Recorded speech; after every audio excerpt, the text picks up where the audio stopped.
Now this is a story all about how my life got turned upside down. I want to tell you today a little bit about the seed that grew into the tree of my reality here in Costa Rica and all of the amazing things that come from following our dreams. I hope it inspires you.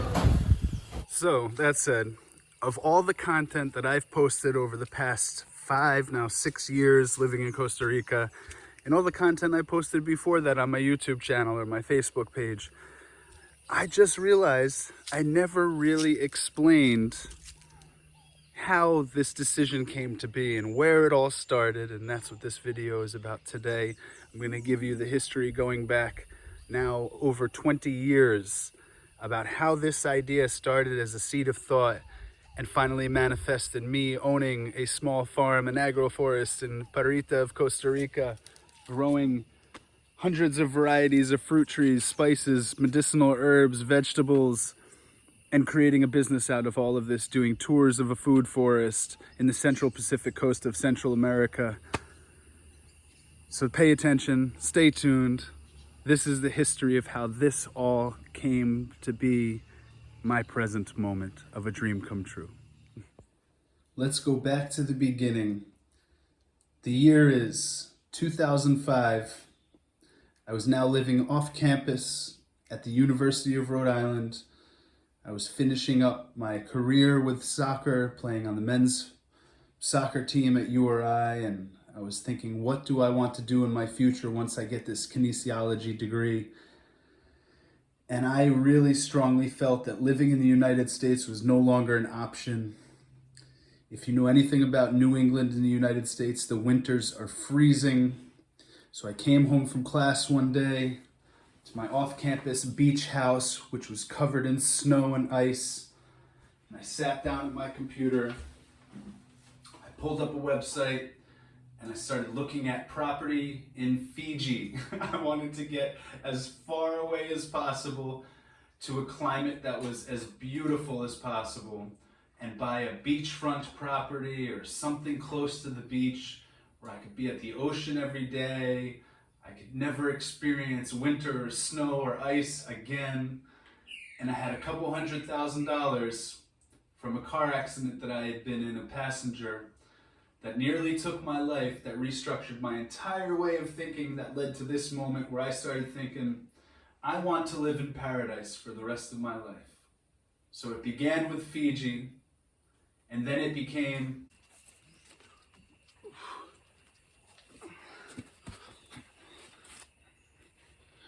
temple kinesis. I got sidetracked a little bit. I decided to build a business in the United States just outside New York City and try to make more money before I made my actual dreams come true.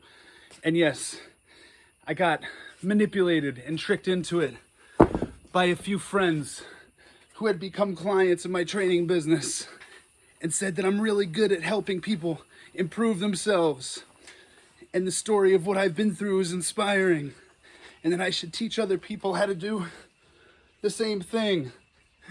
And I got tricked, and I agreed, and I said, yes, let me become an entrepreneur. Let me open a gym and show everybody else what they're doing wrong, which I did. And then I noticed all the other gyms and fitness centers and wellness centers in North Jersey and New York City started to transform, and they started to adapt the ideas that I had implemented. So they began changing. Everybody began changing. What was once a bodybuilder gym was now offering yoga, massage, meditation. What was once a Pilates studio was now offering strength training, cardio classes, spin classes, kung fu. What was once simply a yoga studio was now offering CrossFit, was now offering many different varieties of sports-specific training and rehab for athletes and preventative medicine. Dance studios, jazzercise, they start offering strength training. They start bringing in CrossFit coaches and renting out parts of their gym that they're underutilizing. And I looked around and I said, I've achieved everything I set out to do. To take these monoculture gyms, monocrop gyms, and inspire them to be holistic. So internally, I was done. I was ready to be done with this idea. I didn't want to do it in the first place, but it just so happened to be my training and my experience. And I looked around. I'm eating out at restaurants in North Jersey, New York City, and I see people wearing Temple Kinesis clothing. And I realized I know all the members of Temple Kinesis. Who is this person? Who did they steal that shirt from? So I asked them, and they didn't know who I was. And they said they bought it on my website. And I realized, wow, yeah, for a couple years now, I've had automated drop shipping and drop printing with a company called Printful. And every month orders come in, and I don't really look at who's ordering it. I just looked at there's a certain amount of orders and there's a certain amount of money coming into my bank account. And I realized the brand itself had inspired so many people and so much change that I didn't need to be a part of it anymore. And then, unfortunately, something really tragic happened. The greatest role model of my lifetime, my best friend, passed away of cancer. And he was one of the reasons that I opened this holistic wellness center and fitness center to teach people different habits than what we were raised with, so that they could live longer lives, more fulfilling lives, healthier lives, more active lives. And my role model, my father, had passed away of something that seemed to be preventable and curable. But we live in a society, specifically in the United States, where there's no incentive to cure diseases.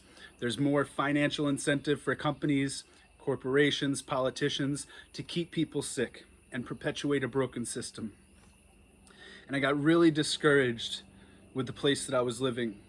It was now not so much a desire to live in Fiji or to live in Jamaica or to live in Costa Rica, but it was more of a desire to get out of a broken system and a corrupted matrix that traps us all as paying customers to their corruption. And that changed my entire way of thinking. After my father passed away, one of his last requests was to have his ashes spread in several places, but mainly Montego Bay, Jamaica, his favorite place on the world. So my family and a couple of my mother's friends went down to Jamaica. And for me, it was a sacred experience. For them, it was something else. And I'm not going to go into too much detail about how they were behaving, but it really broke my heart. And it did not honor the legacy of my father the way that I thought they should have been doing. And yes, I understand everybody deals with grief and loss in a different way. But in my opinion, this was not the type of people I wanted to be associated with in the future. And it really was a sad feeling because I realized my father was trapped with these people and their behavior, let's say, the same way I was trapped in a country that I did not choose, that I was born into, and their behavior and its behavior.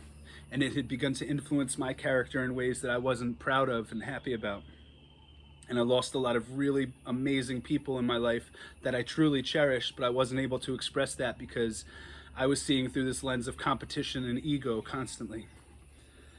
So I decided to close my gym. One day in January of a year that I don't even remember now, about a year and a half after my father passed away, I sat down in a freezing cold morning before sunset. Nobody had shown up to the 5:30 a.m. class that I was teaching because it was too cold. And I thought, what the hell am I doing with my life? I never wanted to do this in the first place. I did it for the sake of other people's requests. And now they're not even showing up because it's too cold for them, but it's okay for me to be here. And I said, that's not right. I started typing up an email and I sent it out to about 1,000 members or people that had signed up to the gym at some point throughout the years. And in a nutshell, it said, I'm not doing this anymore. Over the years, I've taught you everything you need to know to become self-reliant and do this all yourself and get yourself to your goals based on the principles that I instilled within you and the other coaches at Temple Kinesis have, and that I wish you luck. And here's some gyms I recommend you continue your programs at. I reached out to a bunch of different gyms, and set up some deals that they would bring my members in and give them a couple months free, and that these were dedicated members, so it would be incentive for them to, you know, give something in order to get a long-term member, a dedicated member, and that this would be the next stage of their program as prescribed by me, Dr. Tobin. I'm not a real doctor, by the way. But then I was free, and I wasn't quite sure what direction I wanted to go. I had been speaking since my father passed when we visited Jamaica that I really wanted to relocate to Jamaica, and many of my trusted friends and colleagues, people that had achieved a lot of success in their lifetime that I really trusted their opinions, were telling me to really look at Costa Rica. So I had been. For many, many months, for periods of like 2 to 3 months at a time, I would have 2 tabs open, just like I just had of Fiji, but I would have real estate in Costa Rica, real estate in Jamaica, specifically Montego Bay, because I really connected with the people and the culture there. And as years go on, you know, you see changes and fluctuations in prices and availability of properties, and what I really noticed was the US dollar would go much further in Costa Rica. Then I was also looking at taxes, and taxes were much less expensive in Costa Rica. Then I was looking at cultural things such as military, gun violence, crime rate, happiness factor of the countries, things like that. And Costa Rica just kept hitting all the marks. No military, lowest crime rate in Central America, highest happiness factor. Consistently, Costa Rica is one of the happiest places to live on planet Earth.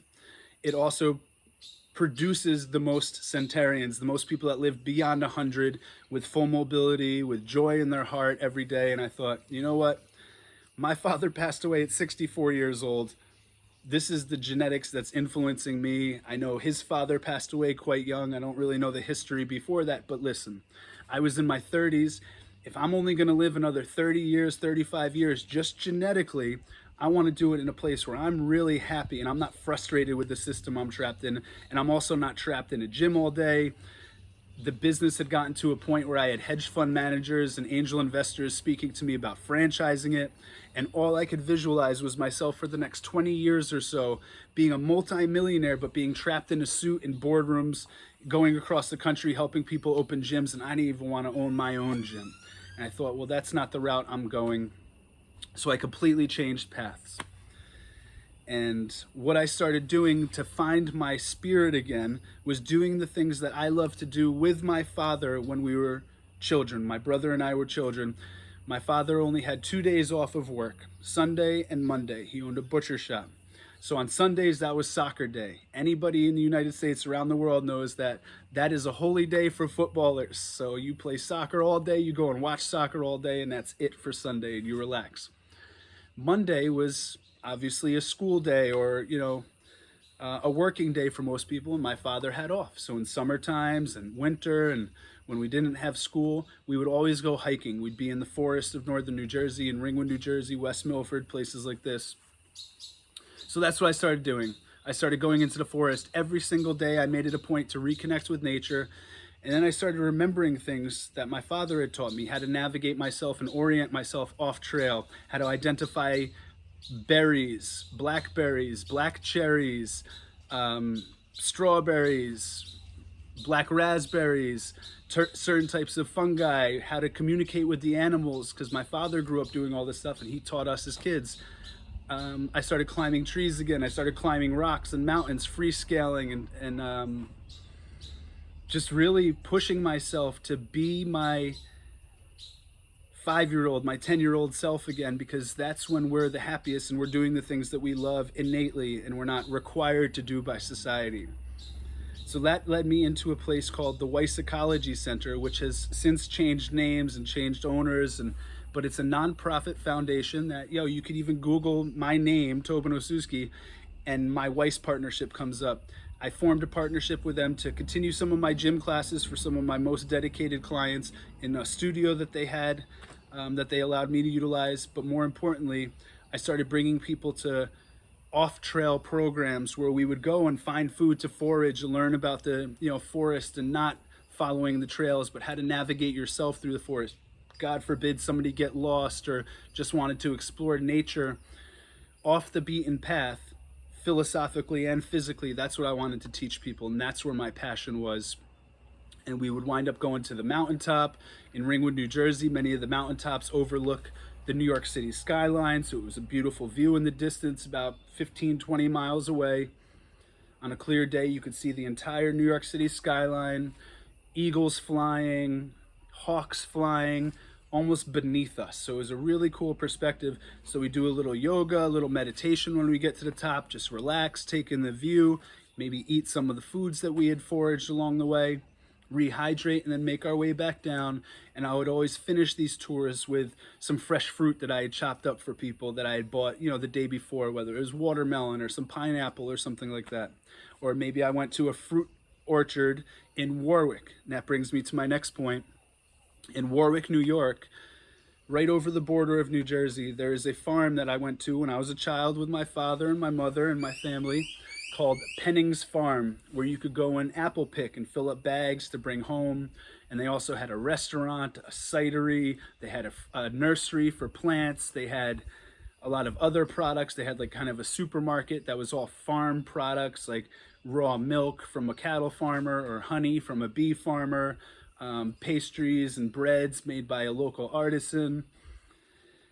And I would be sitting there as an adult because that was where I wanted to go. I didn't want to go partying in Hoboken. I didn't want to go to Jersey City. I didn't want to go to Patterson. I didn't want to go to New York City and Manhattan. I was over all of that party phase. On my nights off and my days off, I would go to Warwick and hang out at Penning's Farm. I would go to downtown Warwick to the farmer's market. And this was the vibe I really liked. These were the people I really enjoyed being around. And I thought, how could I do all of this for a living full time? And then started to have this seed of thought growing in my mind, Jamaica, Costa Rica. And I thought, wow. Now what happens if that's more than just the thought of a vacation every once in a while? And what if I just picked up my entire life, sold my house, decided not to get another job, and just moved down to one of these places? So then I would be rushing back home every day to look at these real estate websites again, and it became less about a fantasy and more about a plan. And then I decided to go to work to do a full circle type thing for my life, because when I first started having this idea about Fiji back in the day, I had just recovered from a broken neck, a broken back, a traumatic brain injury from a car accident. As I had mentioned, I received this settlement that thankfully allowed me to buy my first house without having any debt or mortgage or anything, and provided a really nice living for me beyond the money that I was making, which was really good money in the fitness industry for many years. So it provided a buffer of comfort for me to not have to struggle like the average person my age with getting bank loans and getting mortgages and depending on family and stuff. The truth of the matter is I was writing loans out to my family members, not to be mentioned in this video because not all of those loans were paid back. Someone I trusted very much convinced me to write loans to her friends as well, and they defaulted on these loans, claimed bankruptcy, and then never paid me back. And this person who I really trusted never held themselves personally accountable for it. They would just kind of blame other people when it was per their recommendation that I invested in her friends. But anyway, that's not the point. I had made it to this point where I was really considering a life change with equity and value, and I could sell my house and I could start a new life somewhere utilizing that. And I had some money in savings from other jobs I was doing. But before that, I felt I needed to really give back, that the gym wasn't necessarily me giving back the way that people selflessly, although it was their career, they went out of their way to really restore me to who I was prior, actually even a better version than who I was prior, from athletic trainers to physical therapists to clinical psychologists to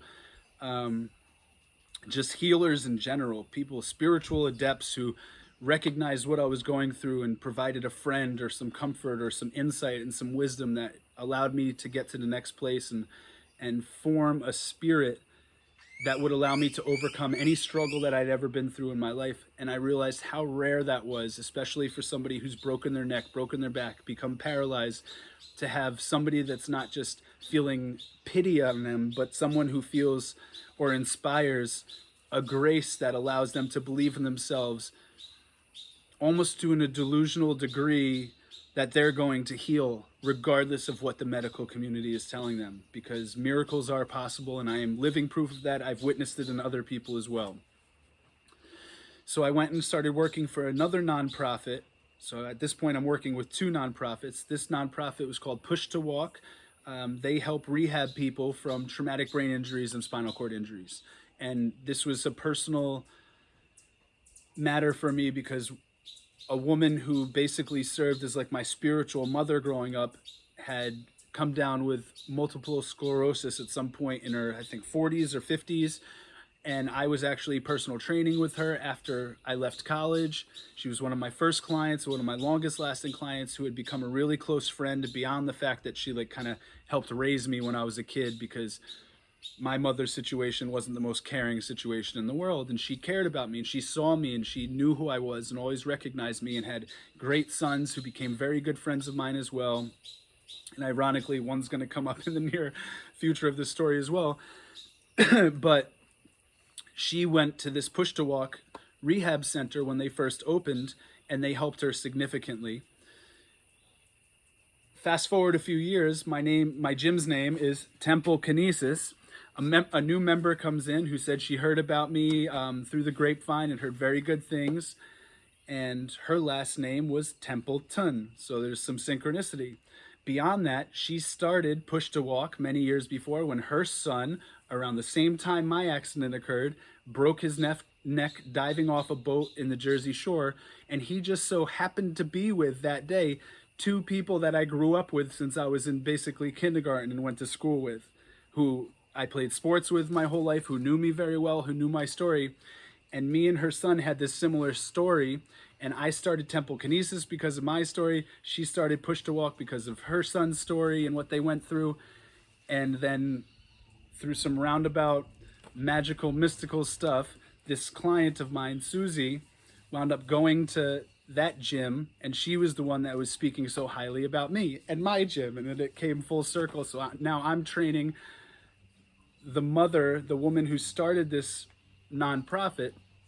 And I immediately asked her, I work 14 hours a day, 6 days a week, but I would gladly help you guys and want to be dedicated to helping people in that situation, even on my Sundays for a few hours. Normally I have a day off, but I don't need that day off. So unfortunately, at the time, they were fully staffed. They didn't need any help. But now, fast forward a few more years, I closed my gym. I'm working with Weiss. I'm doing these outdoor programs.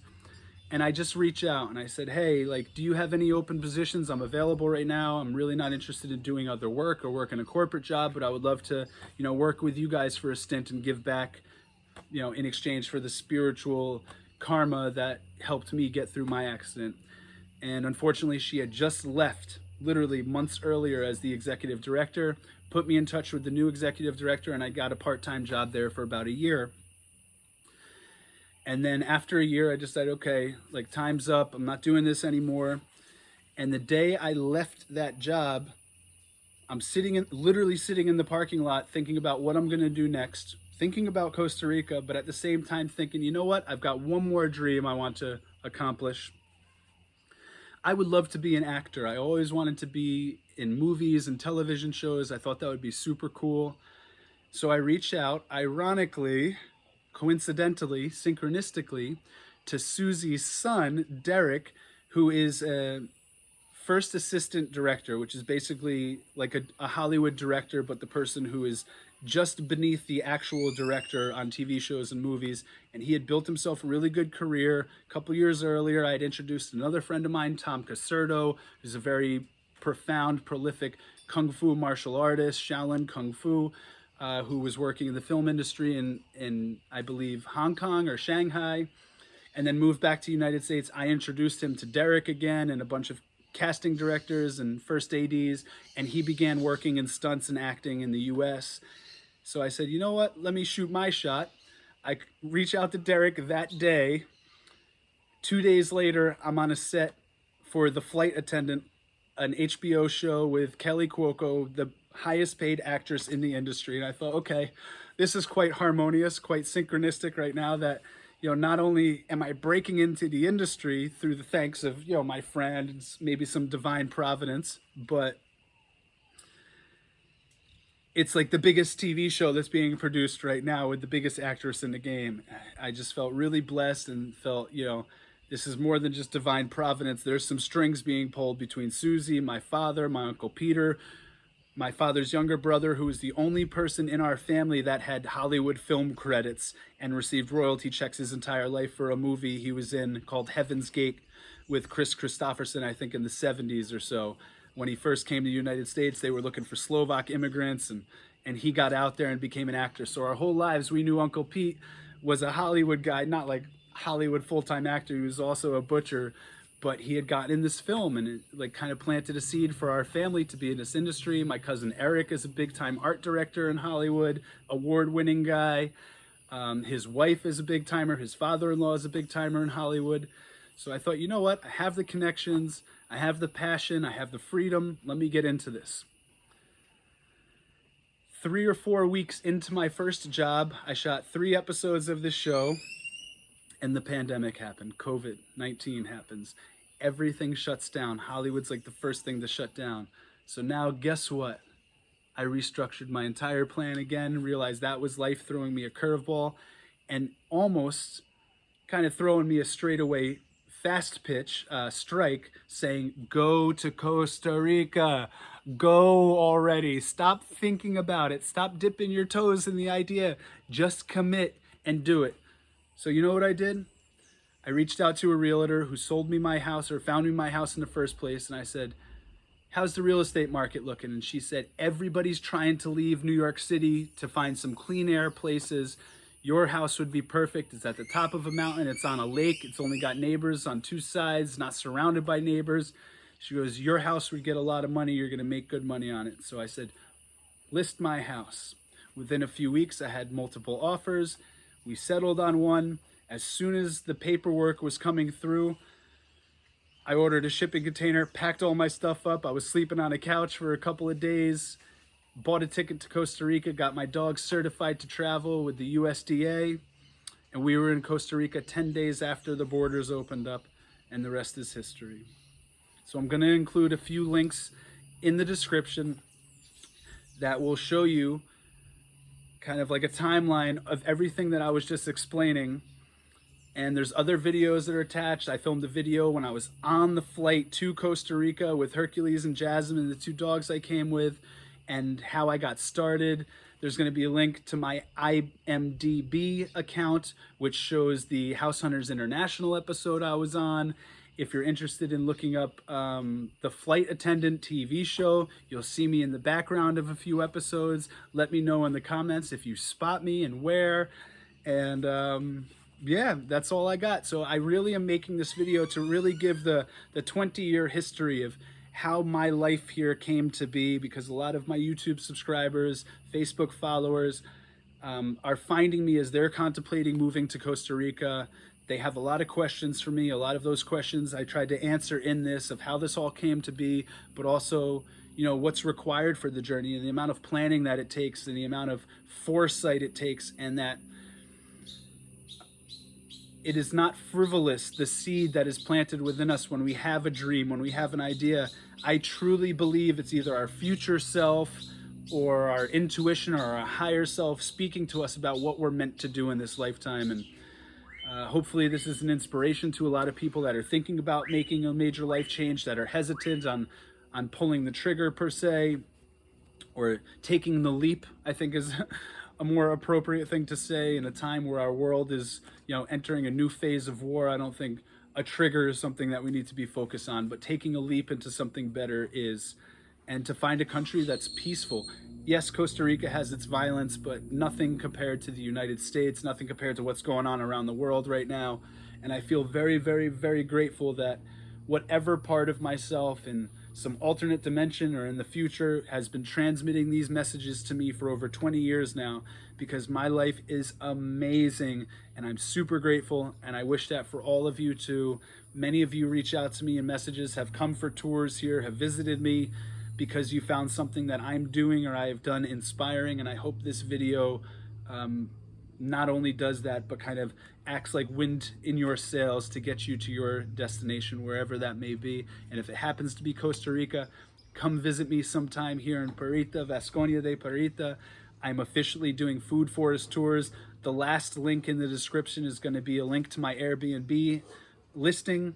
If you are visiting Costa Rica and you want to see what I've built here and what I'm building and how I can potentially help you if you're going to move here, please click that link, sign up for a tour, and I look forward to seeing you soon. Thank you for your time listening to my story here, story time with Tobin, but this is how this all came to be. So hopefully when you see this message or you see this post into the story, a lot of the questions that you have when we meet are not about my history, but about how you can create your future. And I'm more than happy to help there. Thank you. Pura vida.